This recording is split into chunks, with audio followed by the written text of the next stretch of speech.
90% लोग नहीं जानते कि ये क्या है। दरअसल ये एक जंगली पौधा है जिसे कुल्फा, लूनिया और खुरसा के नाम से जाना जाता है। इसके फायदे इतने हैं कि आप सोच भी नहीं सकते, लेकिन हम लोग इसे जंगली घास समझकर अनदेखा कर देते हैं। ये अक्सर गांव में खेतों की पगडंडी पर मिल जाता है।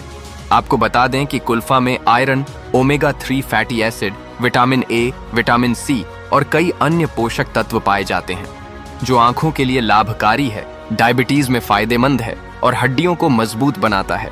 इतना ही नहीं, इसके साग के नियमित सेवन से एनीमिया की समस्या से राहत मिलती है। तो अगली बार जब आप इसे देखें तो इसे अनदेखा